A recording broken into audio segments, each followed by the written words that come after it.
Alright, I know what you're thinking. The idea that I'm proposing here is a little crazy, and quite frankly, I think that too.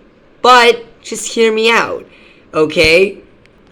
The idea that Opaline could be Starlight Glimmer does seem very convoluted and crazy, but I think there's some merit to the theory that I'm proposing here. But for that, we need to go a little back in time. Back to the season 5 finale, when Starlight Glimmer opened different worlds. Now, there's one thing that Zecora said in the Chrysalis timeline. As you know them are not here, alas. But tell me how all this came to pass. Starlight Glimmer, a pony who traveled back in time to stop my friends and me from ever coming together. And it is these friends you have in life that keep Equestria free from strife?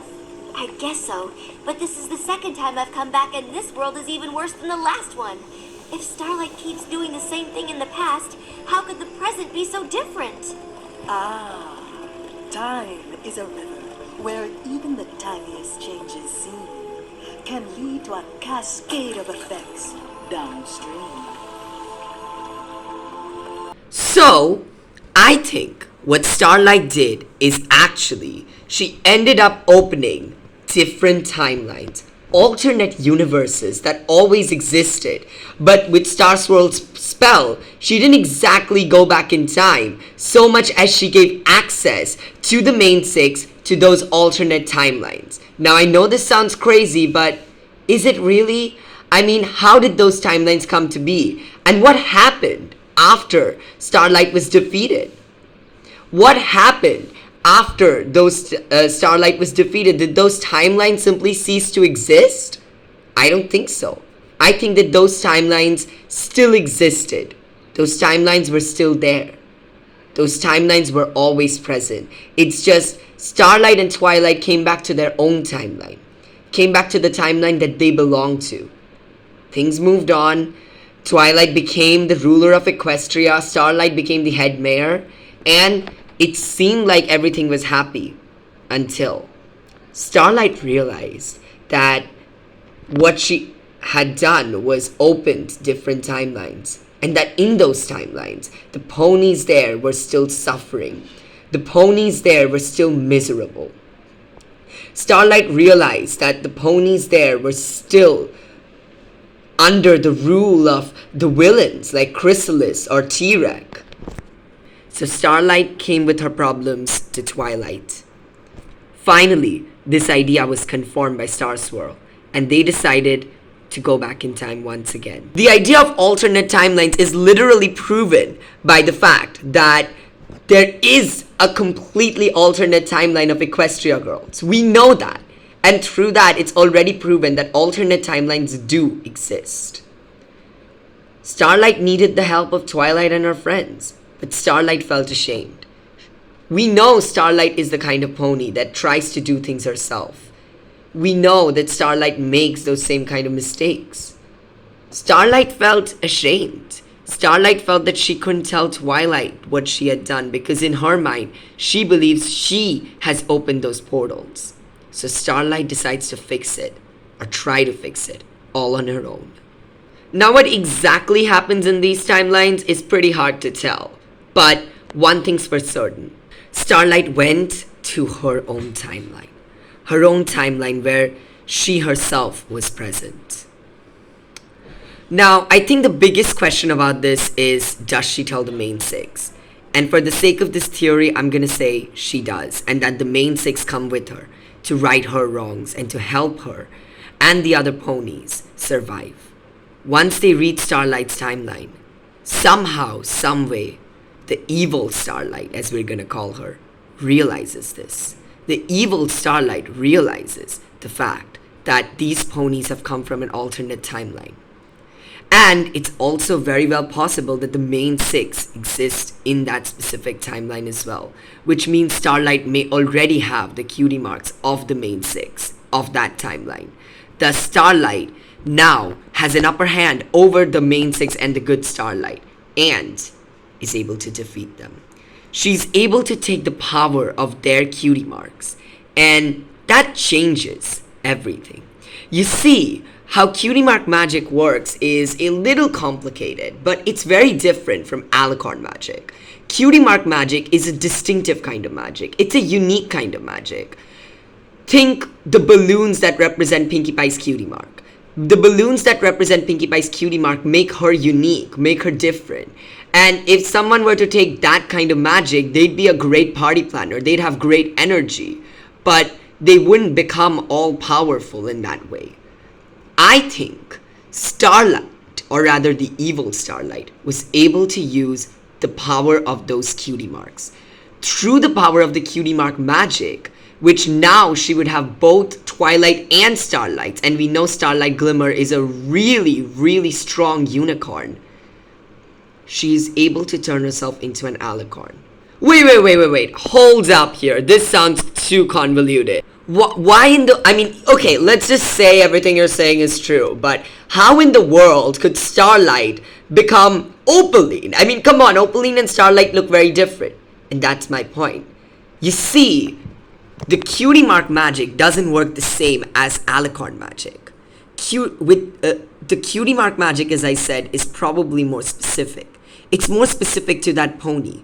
So when Starlight used that cutie mark magic to make her grow stronger, it completely changed her form. Because the cutie mark magic did turn her into an alicorn because of the massive power it holds. But also, since it is specific, since it is unique to every pony, the cutie mark magic also brought in what made every pony unique in their own light and turned her into a form that has the magic of every pony. So Opaline in this case can throw parties like Pinkie Pie, can make apples like Applejack. Okay, that I know that sounds a little convoluted and crazy, but it could happen.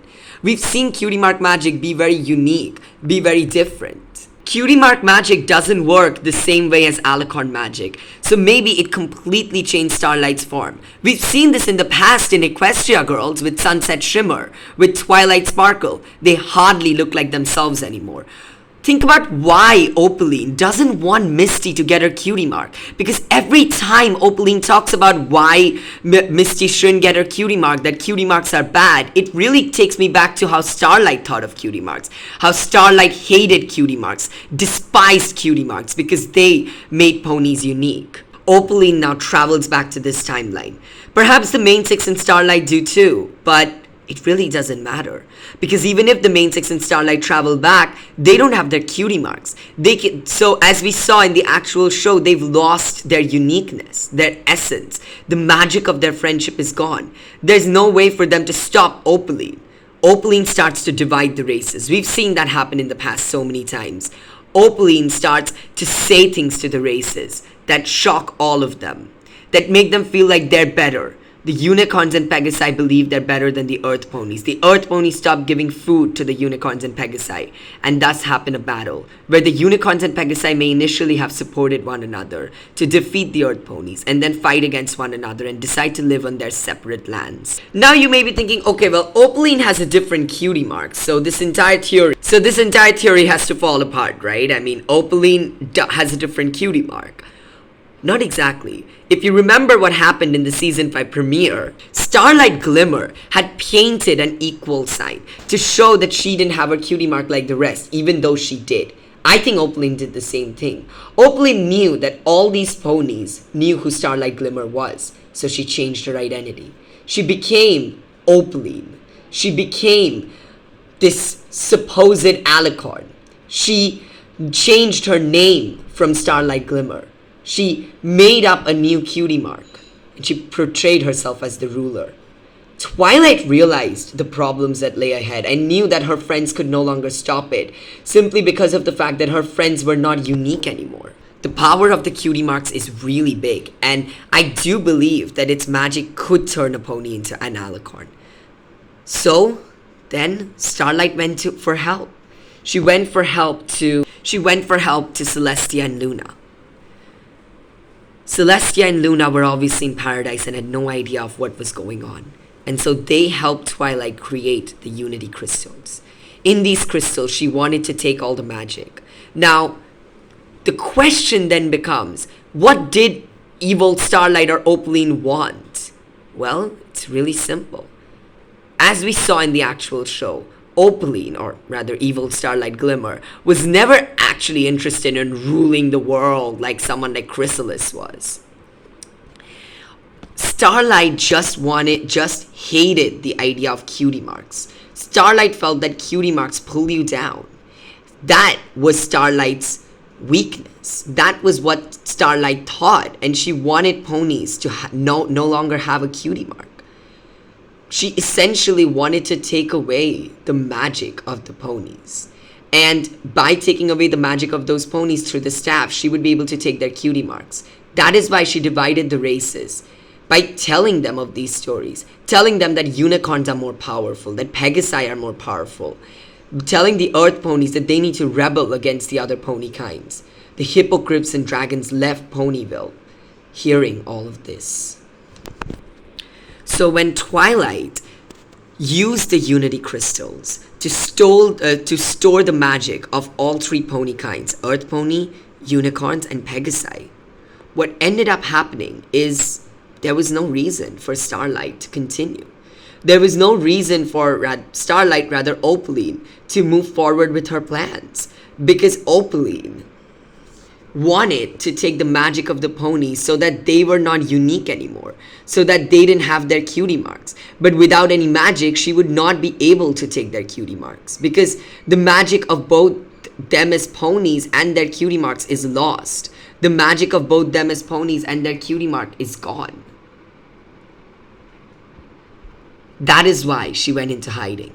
Even if she could have ruled over the worlds with no magic, she didn't want to rule over them. She wanted them to be equals, and she didn't feel that that was achieved. Yes, their magic was taken away, but unicorns, Pegasi, and earth ponies still had their cutie marks.